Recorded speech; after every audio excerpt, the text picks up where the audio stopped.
Salmo 133, que es hermoso. Allí dice el salmista que cuán bueno y cuán delicioso es habitar los hermanos juntos en armonía. Pero hay una razón, y él dice, porque allí envía Jehová, allí envía el Señor bendición y vida eterna, ¿sí? Entonces, que el Señor derrame en esta mañana su gracia, su paz y su amor en cada uno de nuestros corazones. Estamos en la serie Jesús y los Evangelios, basada en la presentación del Señor Jesucristo por cada uno de los evangelistas. Y antes de entrar en el mensaje, vamos a orar.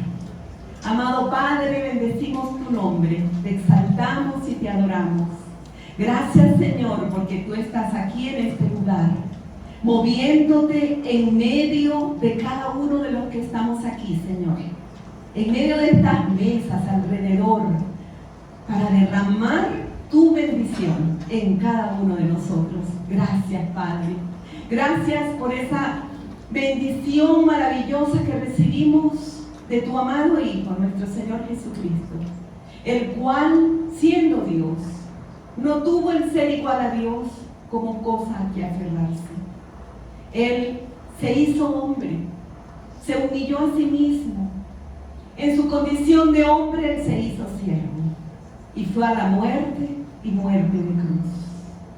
Y por esa muerte, por ese sacrificio, estamos hoy aquí, Señor. Y te damos gracias, porque un día, dice tu palabra, toda rodilla se doblará delante de Él. Gracias, Señor, por esta salvación tan grande, por este tiempo tan especial que nos brindas el día de hoy para alabarte, para bendecirte y para recibir, Señor, tu bendición. Guía este mensaje, Señor, que llegue a nuestras vidas, que mueva nuestros corazones, Señor, para obedecerte y para andar, Señor, en fidelidad a ti. Te bendecimos. En el nombre de Cristo Jesús oramos. Amén y amén. Amén. Y bueno, como les dije, estamos en esta serie especial de este mes de diciembre que llamamos Jesús y los Evangelios. Y hoy veremos el Evangelio de Lucas. El Evangelio de Lucas nos presenta a Cristo como el Hijo del Hombre. Jesucristo como el Hijo del Hombre, el Dios Salvador. Tenemos que recordar que Jesucristo fue 100% Dios y 100% hombre. Y Lucas hace esta presentación. Y Jesucristo, el Hijo del Hombre, es el que trae el perdón y la salvación a todos los necesitados que quieran recibirlo. Es verdad, y tenemos que reconocer que en el día de hoy el significado de la Navidad se ha tergiversado, de tal manera que el niño ha desaparecido. Navidad, para la mayoría de las personas, representa fiestas, comidas, regalos, etc. De hecho, se ha perdido la capacidad de asombro que debía o debería llenar nuestras mentes, nuestros corazones, al recordar que el eterno Hijo de Dios se hizo hombre. Entró en la historia humana con un propósito: ir a la cruz. Ir a la cruz y pagar con su muerte por nuestros pecados. El anuncio del ángel a los pastores en Lucas capítulo 2, versículos 10 y 11 fue el siguiente: no teman, que les traigo una buena noticia, que será para todo el pueblo. Un motivo de mucha alegría. Hoy en la ciudad de David les ha nacido un Salvador, que es Cristo el Señor. Ese niño que había nacido en el pesebre venía con el propósito de morir en una cruz. Venía a buscar y a salvar lo que se había perdido. Y esto nos incluye a ti y a mí. El evangelista Lucas era un hombre culto, médico de profesión, y también era un historiador. Y Lucas usó todo su conocimiento para presentarnos la vida y los hechos de Jesús. Firmemente anclada en la historia, todo lo que Lucas nos presenta de la vida de Jesús está anclado en la historia.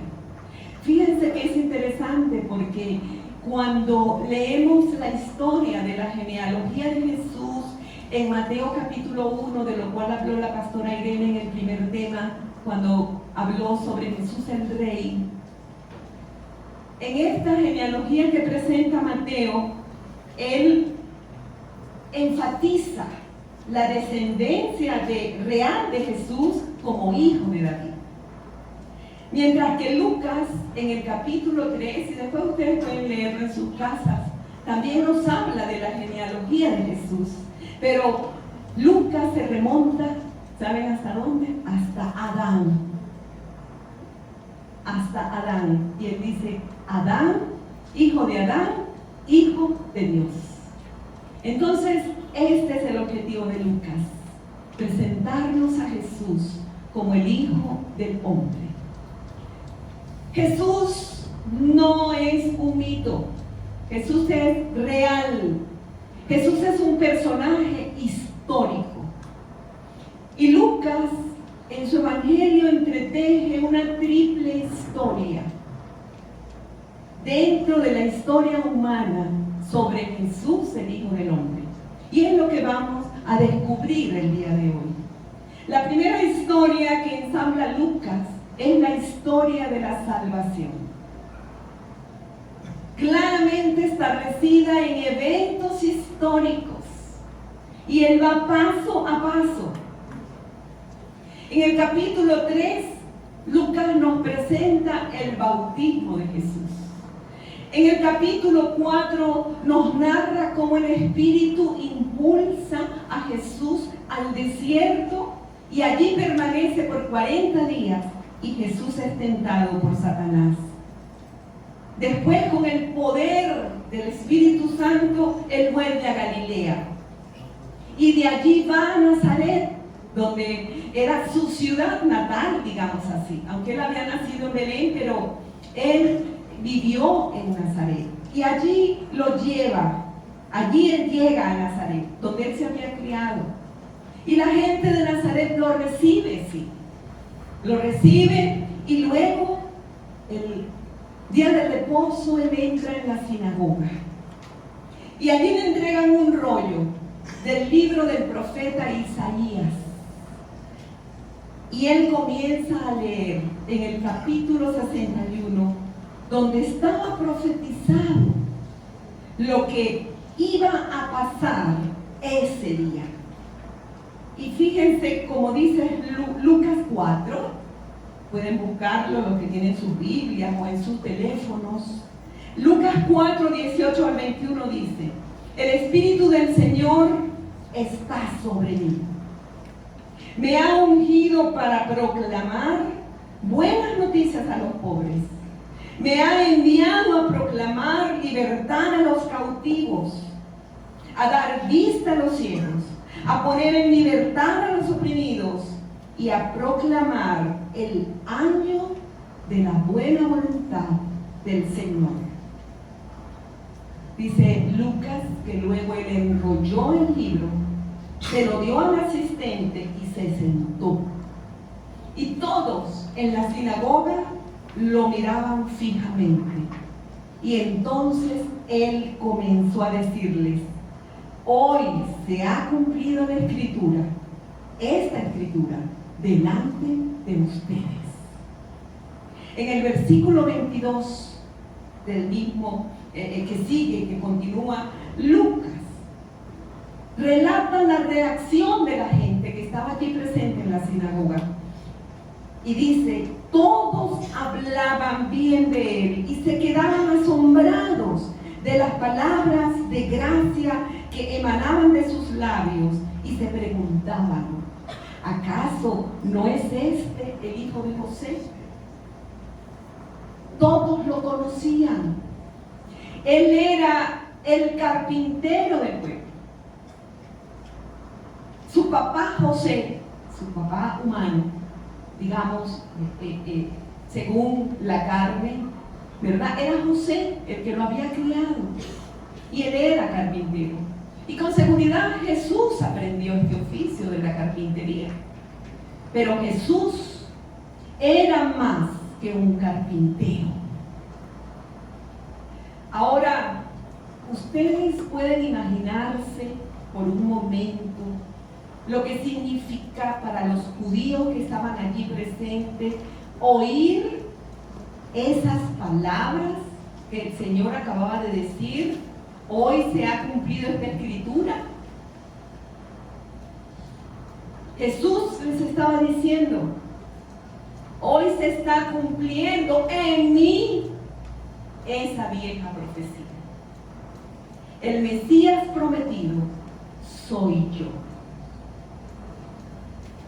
Llama la atención que en Lucas capítulo 4, versículo 19, el que acabamos de leer, el Señor llegó hasta la frase que está en la profecía de Isaías 61, a proclamar el año de la buena voluntad del Señor.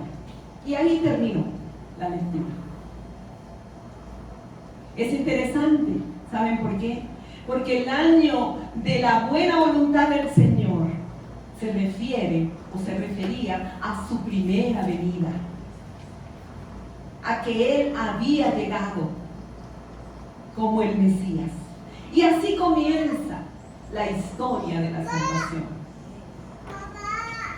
El año agradable del Señor, al cual hace referencia a la profecía, tenía un nombre técnico en las Escrituras.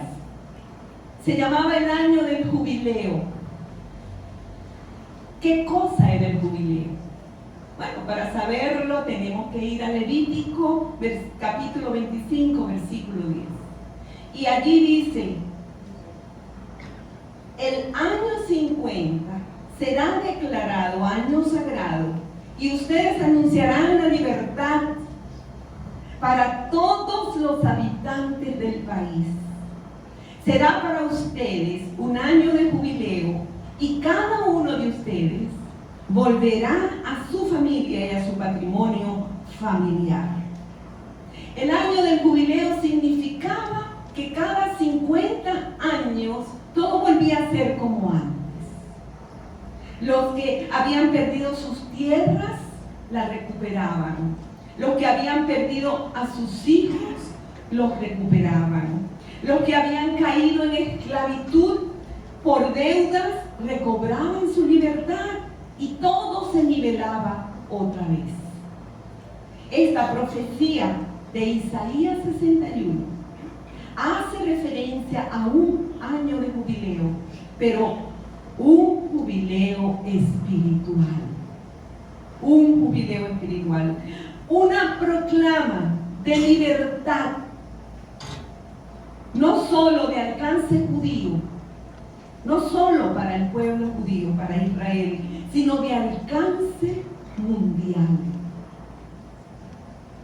Libertad de la esclavitud del pecado para todo aquel que por la fe recibe a Cristo como el Salvador. Volviendo a Lucas 4, al pasaje que venimos leyendo, encontramos que el Señor sigue hablando. Y en los versículos 23 al 27 dice, Jesús continuó, Seguramente ustedes me van a citar el proverbio: médico, cúrate a ti mismo. Haz aquí en tu tierra lo que hemos oído que hiciste en Capernaum. Pues bien, les aseguro que a ningún profeta lo aceptan en su propia tierra. No cabe duda que en tiempos de Elías, cuando el cielo se cerró por 3 años y medio, de manera que hubo una gran hambre en toda la tierra, muchas viudas vivían en Israel. Sin embargo, Elías no fue enviado a ninguna de ellas, sino a una viuda de Sarepta, en los alrededores de Sidón. Asimismo, había en Israel muchos con alguna enfermedad de la piel en tiempos del profeta Eliseo, pero ninguno de ellos fue sanado, sino Naamán el sirio. ¿Qué está haciendo el Señor? Él les pone 2 ejemplos para sacudir el orgullo nacional que ellos tenían, que se consideraban el pueblo escogido de Dios. Los que no eran judíos eran considerados perros. Entonces, el Señor pone estos 2 ejemplos: el de la viuda de Sarepta y el de Naamán el sirio. Ambos extranjeros, no pertenecían al pueblo judío. Y en ese momento, lo que era beneplácito y amabilidad hacia Jesús, hacia el carpintero de Nazaret, se convierte en hostilidad. Y entonces dice allí en los versículos 28 al 30 que al oír esto, todos en la sinagoga se enojaron mucho, se levantaron, lo echaron fuera de la ciudad y lo llevaron hasta la cumbre del monte sobre el que estaba edificada la ciudad, para despeñarlo. Su intención era matarlo, ¿verdad? Pero él pasó por en medio de ellos y se fue. Ellos toman a Jesús, lo llevan a ese cerro alto, pero no pudieron hacerlo. ¿Saben por qué? Porque no había llegado el tiempo de Jesús morir. Ese no era el momento. Él no iba a morir cayendo por un abismo. Jesús iba a morir por ti y por mí. ¿En dónde? En una cruz. En una cruz. Y esta, amigos, hermanos, amados, es la historia de la salvación, firmemente anclada en la historia universal. Es bueno reflexionar cuando hablamos de ese orgullo que tenían los judíos. Y uno se pregunta, tenemos que preguntarnos, ¿qué cosa llena de orgullo mi vida? ¿De qué me enorgullezco yo? Tal vez tu orgullo sea la religión de tus padres. O tal vez tu orgullo sea el color de tu piel, o tu nivel cultural, o tu profesión, tu estatus social. ¿Cuál es tu orgullo? ¿Qué te impide reconocer que el carpintero de Nazaret es el Salvador? Es el Mesías que había sido profetizado en Isaías 61. Jesús es el único que puede darte salvación y libertad a todo lo que te esclaviza. Nos cuesta mucho en nuestra mente humana entender que ese bebé que había nacido en el pesebre no sabe hablar, porque es un bebé, no sabe caminar, El bebé tiene que tener todo un proceso de aprendizaje, ¿verdad? Como lo conocemos. Entonces, ¿cómo entender? ¿Cómo podemos entender que el creador de todas las cosas, el creador del universo, el creador del hombre y la mujer, tenga que ser atendido por una mamá? ¿Cómo entender eso? Y atendido en todas sus necesidades.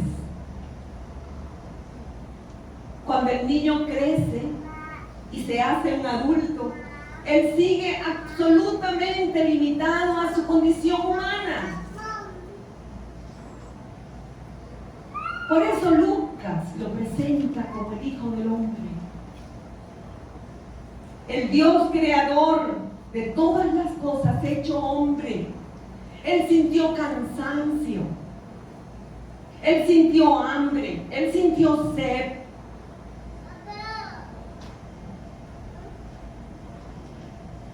Él se metió en nuestros zapatos. Y esto debe llenar nuestros corazones. Al recordar que el eterno Hijo de Dios se hizo hombre para ir a la cruz y pagar con su muerte por nuestros pecados. Lucas presenta a Jesús como el Hijo del Hombre, destacando su amor, destacando su misericordia a todos los que acuden a Él, sin mirar su condición social, su condición moral o su condición religiosa. Como por ejemplo en el caso de Zaqueo, cuando Jesús hace la gran declaración: el Hijo del Hombre vino a buscar, ¿y a qué? El Hijo del Hombre vino a buscar y a salvar lo que se había perdido. Apréndete ese versículo. Es clave en nuestra salvación. El Señor vino a buscar y a salvar lo que se había perdido. Lucas nos presenta el Evangelio de la salvación para todo hombre y mujer, oye bien, cualquiera sea su necesidad.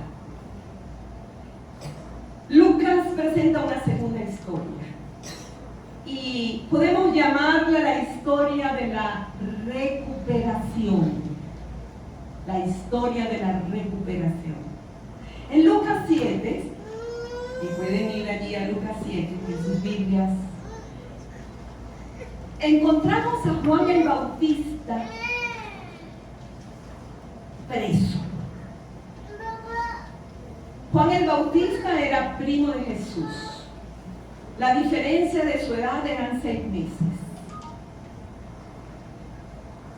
Y mientras Juan está preso, él escucha que su primo Jesús está haciendo grandes cosas. Y él manda un par de mensajeros. En los versículos 18 y 19 de Lucas 7, dice: entonces Juan llamó a 2 de sus discípulos y los envió a Jesús para que le preguntaran: ¿eres tú aquel que había de venir o esperaremos a otro? Qué pregunta, ¿verdad? Esta pregunta parecía de más. No tenía lógica que Juan preguntara: ¿eres tú aquel que había de venir o esperaremos a otro?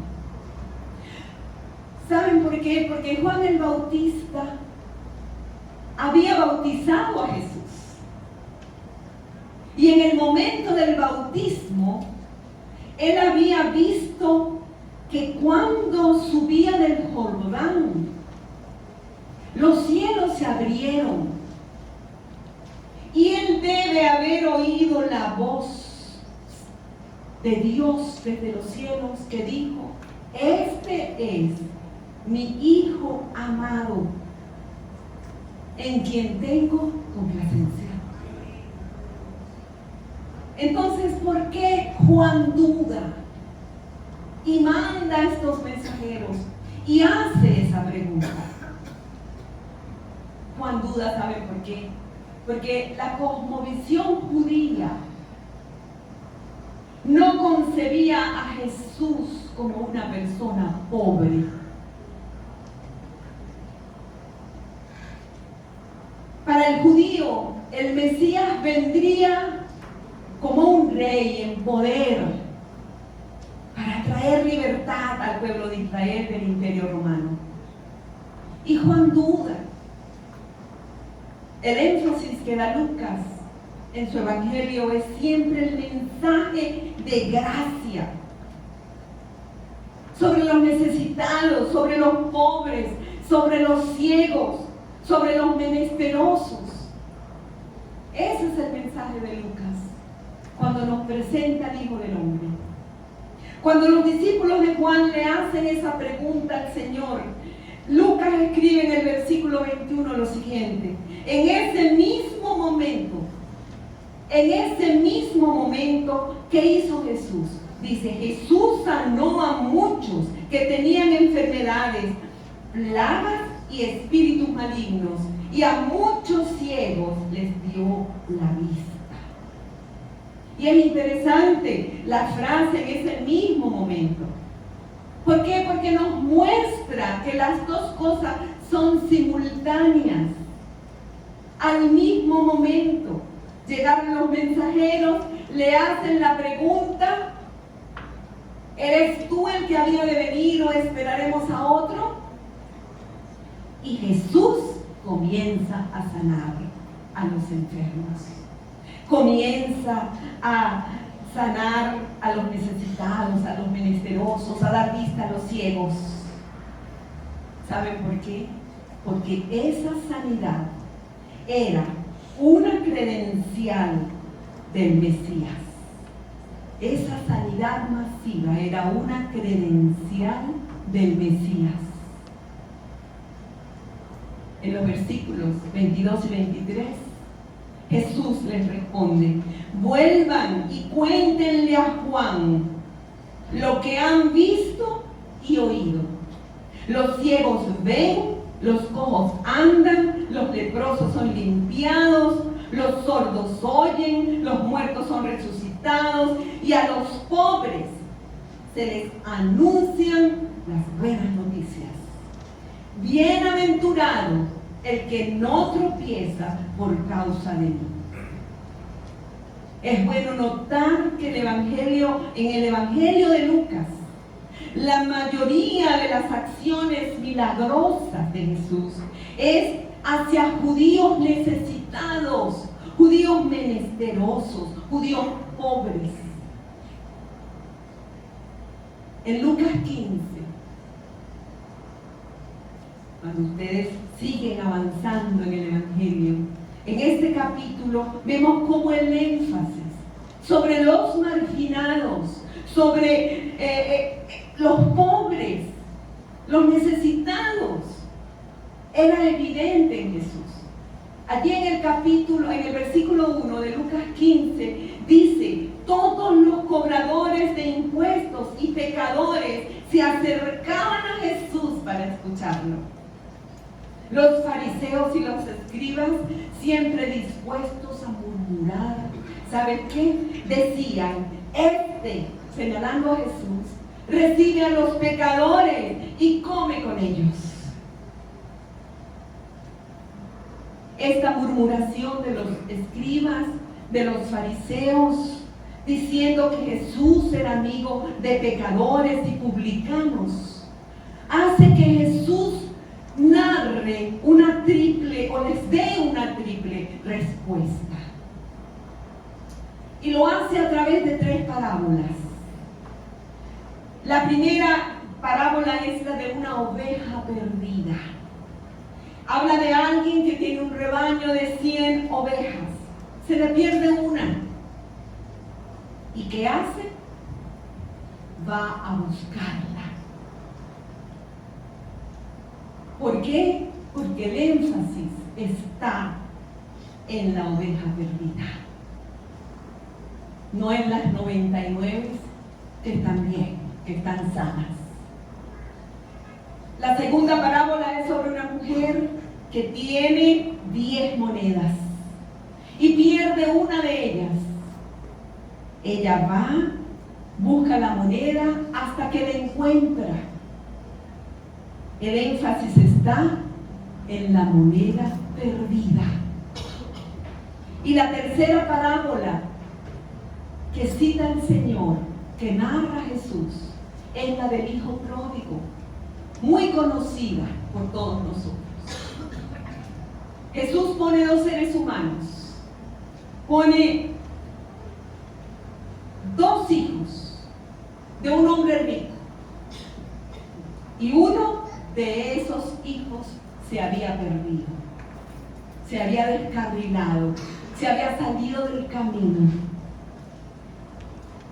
Lo que llama la atención de estas tres parábolas es el énfasis en lo perdido, en lo que se ha perdido, que fue la razón por la que Cristo vino y se hizo hombre. En la parábola del hijo pródigo, cuando regresa el hijo perdido, ¿qué hace el padre? En esa parábola el padre es una imagen de Dios, y el padre corrió hacia su hijo rebelde, hacia su hijo que se había ido del hogar. ¿Qué hizo? Lo abrazó y le muestra un amor incondicional. Y es lo que hace Dios con cada uno de nosotros. Luego el padre hace fiesta, mata al becerro gordo, y de esta manera esta parábola enfatiza el concepto de la recuperación. Donde hay gozo en los cielos por un pecador que se arrepiente. Un pecador que se arrepiente desencadena gozo en los cielos. Hermanos y amigos, hay más gozo en los cielos por un pecador que se arrepiente que por 100 justos que no pequen. Eso, ¿sabes cómo se llama? La gracia de Dios. Esa es la gracia de Dios. Cuando recibimos lo que no merecemos. Hermanos, esto es importante. ¿Saben por qué? Iglesia amada. Porque es la tarea que tenemos tú y yo que llevar a cabo el día de hoy.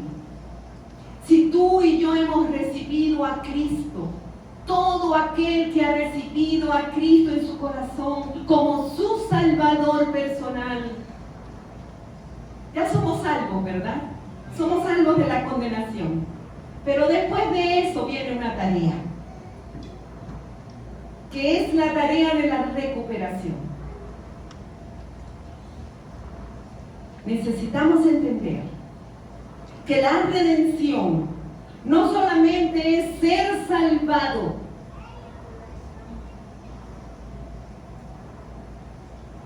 de la condenación, ser liberados, libres de la esclavitud, sino que hemos sido salvados con un propósito. Tú tienes un propósito, yo tengo un propósito. Hermanos, tú y yo somos redimidos por la sangre de Cristo para ser agentes de cambio en nuestro mundo, en nuestra sociedad. Dios nos llama como su pueblo para obedecerle en primer lugar y para ayudar a otros que hagan lo mismo. que lo reconozcan a Él como el Salvador. ¿Y cómo va a hacer esto? Anunciando las buenas nuevas de salvación. Hermanos, nuestro país, nuestras familias, nuestros amigos, nuestros vecinos necesitan esa restauración, necesitan esa recuperación.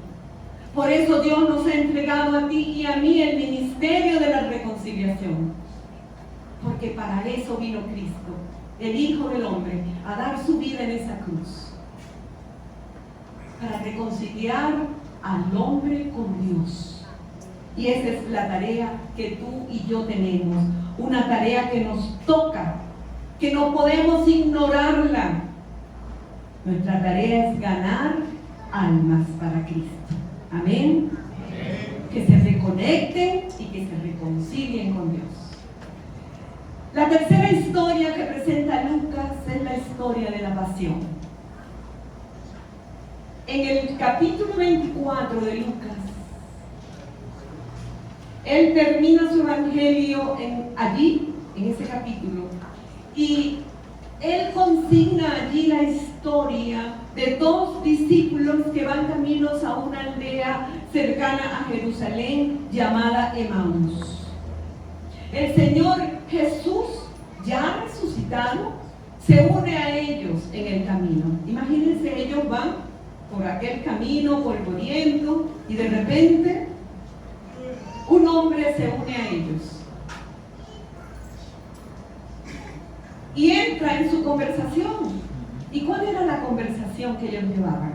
Bueno, Lucas 24, 17 al 19 dice que cuando Jesús se acerca a ellos, les dice: ¿qué pláticas son estas que tenéis entre vosotros mientras camináis?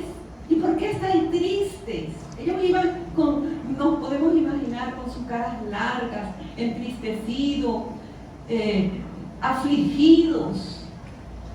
Y uno de ellos respondió, que se llamaba Cleofas, y le dijo: ¿eres tú el único forastero en Jerusalén que no ha sabido las cosas que en ella han acontecido en estos días? Y entonces él les dijo: ¿qué cosas?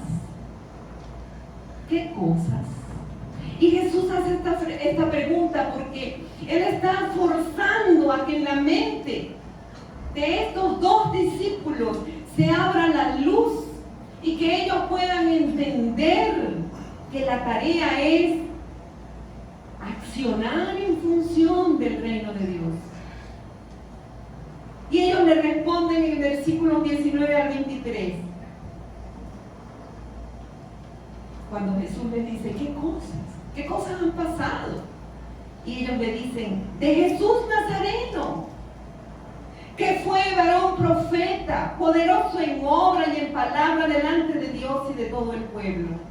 Y cómo le entregaron los principales sacerdotes y nuestros gobernantes a sentencia de muerte y le crucificaron. Pero nosotros, dicen ellos, esperábamos que Él era el que había de redimir a Israel, porque eso era lo que estaba en la cosmovisión judía. Nosotros esperábamos que Él era el que había de redimir a Israel. Y ahora, además de todo esto, hoy ya es el tercer día que esto ha acontecido. Aunque también nos han asombrado unas mujeres de entre nosotros, las que antes del día fueron al sepulcro, y como no hallaron su cuerpo, vinieron diciendo que también habían visto visión de ángeles, quienes dijeron que Él vive. Y ellos llevan esa conversación y le cuentan a Jesús lo que había pasado en Jerusalén. Y Jesús se llena de indignación Y Él les dice en los versículos 25 al 27, oh insensatos y tardos de corazón, para creer todo lo que los profetas han dicho. ¿No era necesario que el Cristo padeciera estas cosas y que entrara en su gloria? Y comenzando desde Moisés y siguiendo por todos los profetas, les declaraba en todas las escrituras lo que de Él decía. El Señor les hace una larga exposición de cómo Jesús es el centro de la historia,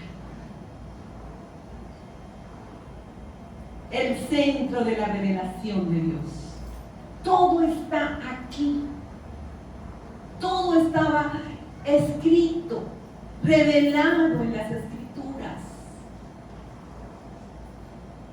Era necesario que el Cristo padeciera. Era necesaria la pasión. Era necesaria la cruz. Era necesaria. ¿Saben por qué? Para poder otorgarnos a ti y a mí eterna salvación. Amén. Hermano y amigo, es mi anhelo que a la luz de todo lo que has escuchado en esta mañana, de esta triple historia que nos presenta Lucas, la salvación, la recuperación y la pasión, tú puedas atesorar en tu corazón el verdadero sentido, significado de la Navidad. Lo que significó la encarnación del Hijo de Dios hecho hombre, el cual, siendo Dios, se hizo hombre para ir a morir en una cruz. En esta fecha celebramos su nacimiento, pero su misión era ir a la cruz, morir por ti, morir por mí, para otorgarnos salvación. Él pagó la cuenta de tus pecados y los míos en la cruz del Calvario. Pero dice la Biblia que llegará el día, llegará el momento en que toda rodilla se doblará, en los cielos, en la tierra y debajo de la tierra, ante Él. Y toda lengua confesará que Jesucristo es el Señor. ¿Qué te impide confesarlo hoy? Gloria a Dios. Amén. Gloria a Dios. Es el Rey que vive por los siglos de los siglos. Inclinen sus rostros. Y yo quiero dirigirme a mis amigos, amigas que están presentes en este lugar.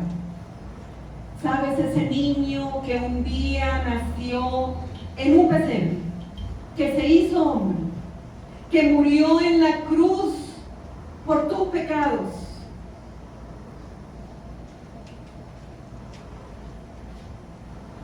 Ese Cristo, su sacrificio, permite que todo hombre, que toda mujer que cree en Él pueda recibir la gracia de Dios, pueda recibir el perdón de Dios, pueda recibir la vida eterna. Y Él es el Señor de señores y el Rey de reyes. Y lo más maravilloso de todo esto, ¿sabes qué es? Que Él está aquí presente en este lugar. Yo te pregunto, ¿quieres que Cristo entre en tu corazón y cambie tu historia para siempre? ¿Quieres salir de este lugar como una persona nueva, transformada, salvada por la gracia de Dios? Si tú quieres esto para tu vida, si tú quieres hoy recibir la salvación, porque Dice la palabra de Dios que hoy es el día de salvación. No podemos dejar para mañana la decisión que tenemos que tomar hoy.